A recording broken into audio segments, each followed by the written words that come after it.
Hello everyone, welcome to all again on my channel. तो student देखिए, हम CDP के काफ़ी सीरीज़ हमने की हैं, वीडियो मैं बना चुकी हूँ उनके ऊपर। लेकिन आज जो वीडियो मैं सीडीपी के क्वेश्चंस की बना रही हूँ ये हमारे न्यू सिलेबस के अकॉर्डिंग रहेगी।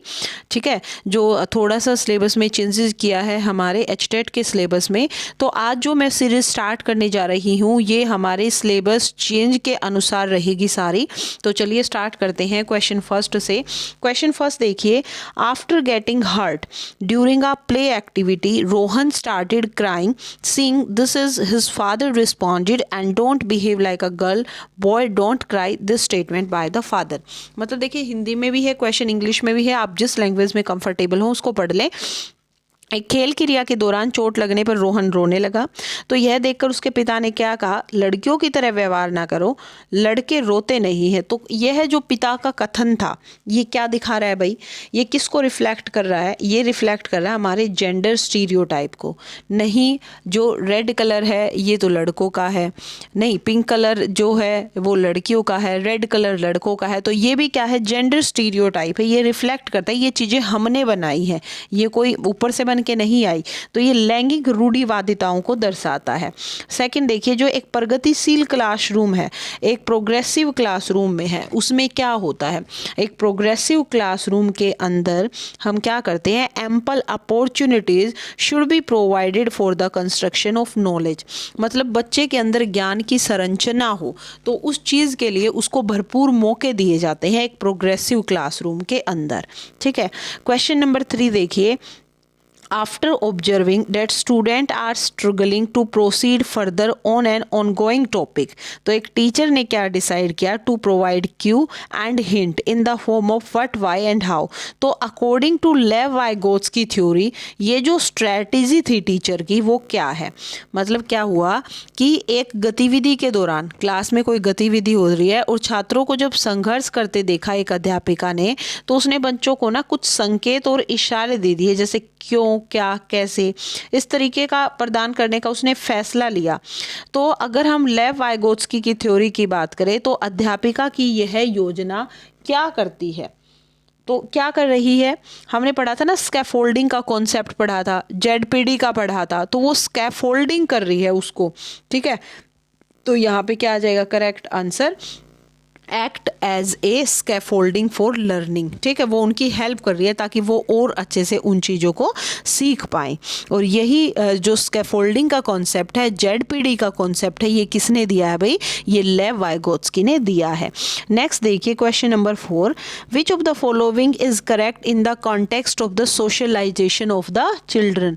चिल्ड्रन के सोशलाइजेशन में क्या इनमें से करेक्ट है वो हमने बताना है। तो देखिए, school is a secondary socialisation agent and family is a primary socialisation agent. अब देखिए, सही पूछा है तो पहला बिल्कुल सही है, मतलब आगे वाले हमारे सारे गलत हैं, इनको पढ़ने की भी ज़रूरत नहीं है, क्योंकि हमें पता है जो स्कूल है वो वहाँ पे बच्चे का सेकेंडरी सोशलाइजेशन होता है, और जिस फैमिली में उसने जन्म लिया है, जिस फैमिली में वो रहता है, वहाँ पे बच्चे का प्राइमरी सोशलाइजेशन होता है।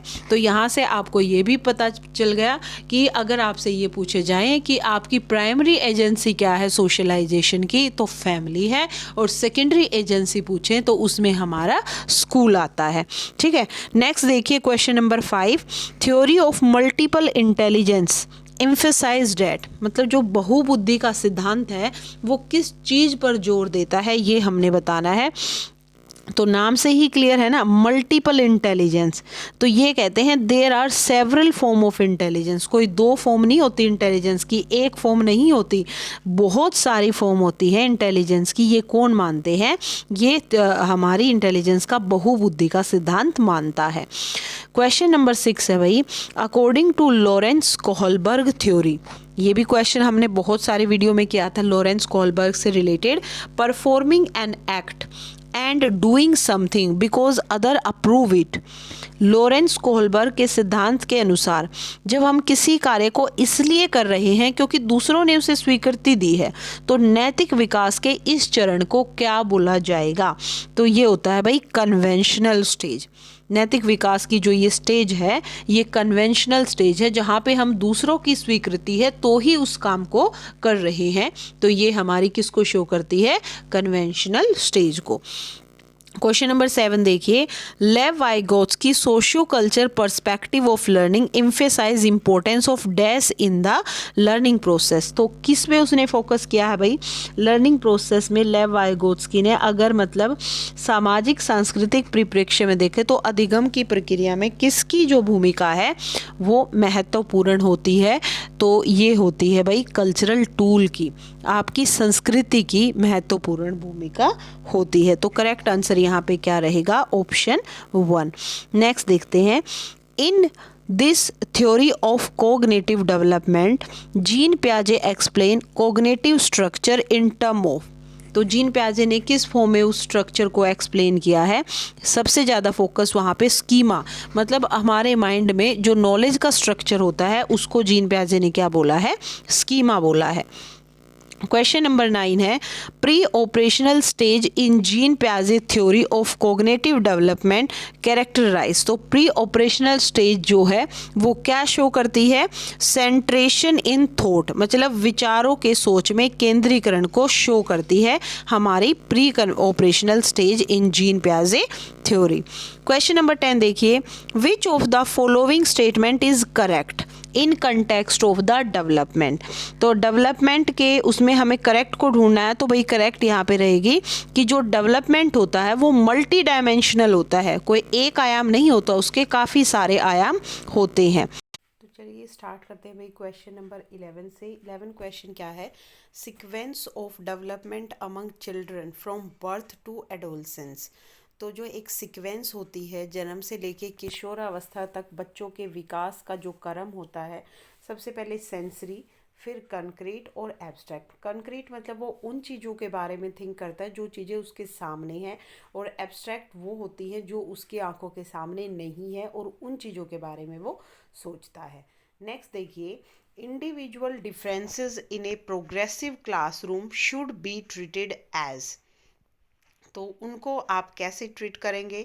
हम किसको इम्पोर्टेंस देंगे? एक प्रोग्रेसिव क्लासरूम के अंदर हम इम्पोर्टेंस देंगे planning of teaching learning process को, ठीक है, क्योंकि उस प्रोग्रेसिव क्लासरूम में इंडिविजुअल डिफरेंसेस हैं, व्यक्तिगत विभिन्नताएं हैं, और जो भी मेथड वहाँ पे डिलीवर करेंगे टीचिंग लर्निंग का वो हर बच्चे के अकॉर्डिंग होना चाहिए। तो हम किस पे फोकस करेंगे, किसको इम्पोर्टेंस देंगे? Planning of teaching learning processes. Next देखिए, in an inclusive classroom. Inclusive classroom कहाँ होती है? क्या होता है? समावेशी कक्षा, जिसमें हर तरीके का बच्चा, चाहे कोई डिसेबल है, नॉर्मल है, हर तरीके के बच्चे साथ बैठकर शिक्षा लेते हैं, ठीक है। तो इस तरीके की जो क्लास है वहाँ पे किस चीज़ पे जोर देना चाहिए? Providing opportunities aiming at maximising the potential of individual children, मतलब हर बच्चे के सामर्थ्य को हम अधिकतम करें, तो इस चीज़ के लिए अवसर प्रदान करने होते हैं हमें इंक्लूसिव क्लासरूम में। Question number 14, according to right of person with disability act 2016 which of the following term is appropriate to use. अब देखिए, जो RPWD एक्ट 2016 था भाई, एक तो ध्यान रखना है इसमें पहले 7 डिजीज थी, अब 21 कर दी गई हैं। तो इनके लिए जो टर्म अप्रोप्रिएट है जो हम यूज़ करते हैं वो क्या है? स्टूडेंट विद फिजिकल डिसेबिलिटी, ठीक है, इन बच्चों को बोला जाता है स्टूडेंट विद फिजिकल डिसेबिलिटी, मतलब ऐसे छात्र जिसमें शारीरिक दिव्यांगता है। क्वेश्चन नंबर 15 देखिए, in order to address the need of the student who are facing learning difficulty the teacher should not, मतलब एक बच्चे को ना लर्निंग में डिफ़िकल्टी है तो ऐसे बच्चों के लिए टीचर को क्या नहीं करना चाहिए? मल्टीपल ऑडियो विजुअल एड्स होने चाहिए, कंस्ट्रक्टिव पेडागोजिकल अप्रोच वहाँ पे होनी चाहिए, डू इंडिविजुअलाइज्ड एजुकेशनल प्लानिंग वो भी होना चाहिए, लेकिन ऐसी रिजिड स्ट्रक्चर की प्रैक्टिसेस ना कराएं, मतलब जो रिलेटेड है हमारे पेडागोजी और असेसमेंट से, सब कुछ फ्लेक्सिबल हो, रिजिड कुछ भी ना हो ऐसी क्लासेस में। तो 4th यहाँ पे करेक्ट ऑप्शन होगा।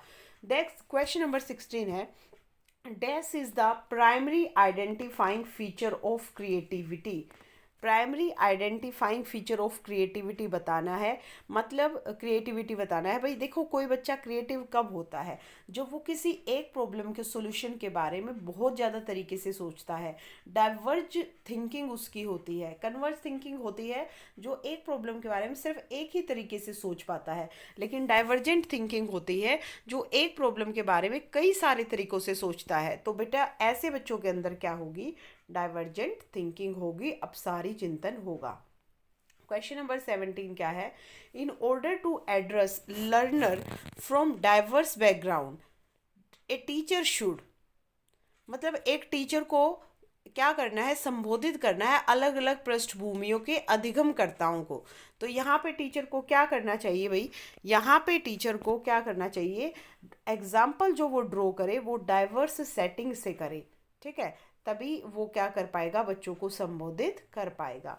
क्वेश्चन नंबर 18 देखिए, problem solving abilities can be facilitated bye, जो समस्या समाधान क्षमता है उसको किस प्रकार सुसाध्य किया जा सकता है।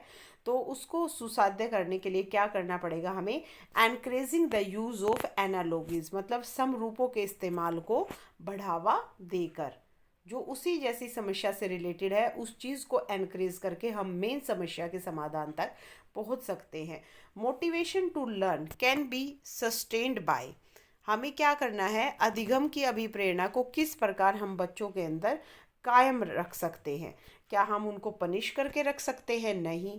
क्या हम उन्हें बहुत इजी टास्क दे के रख सकते हैं, बिल्कुल भी नहीं। हो सकता है लाइफ में कुछ डिफिकल्ट टास्क भी आ जाए। रोट मेमोराइजेशन, मतलब क्या करें, बच्चों को रोट मेमोराइजेशन कराए, तो ऐसा भी नहीं हो सकता। तो यहाँ पे जो हमें फोकस करना पड़ेगा भाई, वो किस पे करना पड़ेगा, हमें फोकस यहाँ पे करना पड़ेगा कि हम बच्चों को क्या कराएं, मास्टरी कराएं, focusing on mastery oriented goals बच्चों के आगे लेके आए। अब देखिए शेम, शर्मिंदगी से क्या इम्पैक्ट आता है। तो शर्मिंदगी क्या करती है, वो हमारे संज्ञान पर, हमारे कॉग्निटिव डोमेन पर एक नेगेटिव इम्पैक्ट डालती है। तो शर्मिंदगी का संज्ञान पर नकारात्मक प्रभाव पड़ सकता है, ठीक है। Question number 21, which of the following is the most effective mode of teaching और लर्निंग। मोस्ट इफेक्टिव मोड क्या होगा टीचिंग लर्निंग का, जब हम जो कॉन्सेप्ट है उन कॉन्सेप्ट्स के बीच में रिलेशनशिप क्या है उस चीज़ को एक्सप्लोर करेंगे बच्चों के आगे, तो वो हमारा मोस्ट इफेक्टिव वे है। क्या बोलेंगे, exploration of relationship between the concepts. Question number 22 देखिए, a teacher should analyse the various error made by the student on A given task because, मतलब एक टीचर ने एनालाइज किया बहुत ज़्यादा एरर को जो कि स्टूडेंट ने किसी काम में किए थे। तो ऐसा क्यों किया, ताकि जो एरर है उनके अंडरस्टैंडिंग हो, because understanding of error are meaningful in the teaching and learning. जब एक बच्चा अपनी त्रुटियों को समझेगा तो ये टीचिंग लर्निंग प्रोसेस के लिए बहुत अर्थपूर्ण होता है, ठीक है। सेकंड ऑप्शन हमारा यहाँ पे करेक्ट था। Question number 23, it is difficult for children to learn when, बच्चों को सीखने में कठिनाई कब होती है, जब हम क्या करते हैं, जो इन्फॉर्मेशन हम बच्चों को दे रहे हैं उसको टुकड़ों में तोड़ तोड़ के हम उनके आगे प्रस्तुत कर रहे हैं, तो उनको सीखने में कठिनाई होती है। मतलब आपने इन्फॉर्मेशन को प्रेजेंट किया इन ए डिसकनेक्टेड चंक, उनका कनेक्शन भी नहीं है और टुकड़ों में तोड़ के आप उनको प्रेजेंट कर रही हैं, तो ये हमारा करेक्ट ऑप्शन रहेगा। बेस्ट स्टेट बतानी है आपको लर्निंग की। देखिए, हाई अराउजल है, बहुत ज़्यादा आप उत्तेजित है तो नहीं पढ़ सकते, उत्तेजना ही आपके अंदर है तो भी नहीं पढ़ सकते, कोई भी उत्तेजना आपके अंदर नहीं है तो बिल्कुल डेफिनेटली नहीं पढ़ सकते। तो किस तरह की उत्तेजना होनी चाहिए, मॉडरेट अराउजल हो और किसी तरह का फियर ना हो। तो थर्ड ऑप्शन हमारा यहाँ पे करेक्ट रहेगा। Constructivist views of learning suggest that children dash construction of their own knowledge, मतलब जो कंस्ट्रक्टिविस्ट मानते हैं कि जब बच्चा है अपनी नॉलेज की कंस्ट्रक्शन वो खुद करता है, लेकिन वो खुद कब करता है, जब वो प्ले करता है एक्टिव रोल, और जब बच्चा एक्टिव रोल प्ले करेगा तो वो अपने नॉलेज की कंस्ट्रक्शन खुद से करेगा। क्वेश्चन नंबर 26 देखिए, विच of the following belief is good for learning, learning के लिए एक बिलीफ क्या होना चाहिए, वो होना चाहिए एबिलिटीज़ इम्प्रूवेबल, मतलब जो योग्यता आपके अंदर है उसको आप इम्प्रूव करें। तो ये क्या है, बिलीफ है एक गुड लर्निंग प्रैक्टिसेस के लिए। Conceptual understanding among student is likely to improve in the setting. तो विस इम्फिसाइज जोन, मतलब निम्न में से कौन सी प्री पार्टी विद्यार्थियों में संकल्पनात्मक समझ में बढ़ोतरी करने में सहायक होगी। ठीक है, तो क्या होगी भाई, जब बच्चा इंक्वायरी करके सीखेगा, डायलॉग से सीखेगा, तो कंप्लीट जो करेक्ट आंसर है यहाँ पे वो रहेगा ऑप्शन नंबर 4। अब देखिए, एक कार्य के दौरान क्वेश्चन नंबर 28, सायना स्वयं से बात कर रही है कि वह कार्य पर किस प्रकार प्रगति कर सकती है। तो लेव वाइगोत्स्की की भाषा में अगर हम बात करें तो चिंतन और सोच के बारे में दिए गए विचारों के अनुसार ये किस तरह का व्यक्तिगत वाक दर्शाता है। तो ये क्या है भाई, वो स्वनियमन, खुद सोच रही है कि मेरी प्रगति कैसे हो। तो वहाँ पे वो क्या कर रही है, सेल्फ रेगुलेशन शो कर रही है according to Vygotsky theory. Evaluation practices should aim at, मतलब जो हम मूल्यांकन पद्धति का यूज़ करते हैं उनका लक्ष्य क्या होना चाहिए कि हम विद्यार्थियों की ज़रूरतों और उसकी आवश्यकताओं को समझ सके, मतलब आइडेंटिफाई कर सके स्टूडेंट की नीड्स और रिक्वायरमेंट को। क्वेश्चन नंबर 30 देखिए, individual differences in development of children can be attribute to, बच्चे के विकास की व्यक्तिगत विभिन्नताओं को किस पर प्रतिरोपित किया जा सकता है। तो देखिए, जो एक व्यक्तिगत विभिन्नताएं बच्चों में होती हैं वहाँ पे सिर्फ हेरिडिटी का रोल नहीं होता, मैंने पहले भी बताया है, हेरिडिटी और एनवायरनमेंट दोनों ही मिलके उसके अंदर व्यक्तिगत विभिन्नताएं लेके आते हैं। तो यहाँ पे जो करेक्ट आंसर रहेगा आनुवांशिकता एवं पर्यावरण की पारस्परिकता पर। तो ये कुछ क्वेश्चन थे भाई हमारे नए सिलेबस के अनुसार सीडीपी के, और आगे ये सीरीज मैं अब लेके आती रहूँगी, डेली एक वीडियो जरूर आपको मिलेगी। तो अगर क्वेश्चन आपको अच्छे लगे हैं तो वीडियो को लाइक शेयर करें और चैनल को सब्सक्राइब करें। Thank you everyone.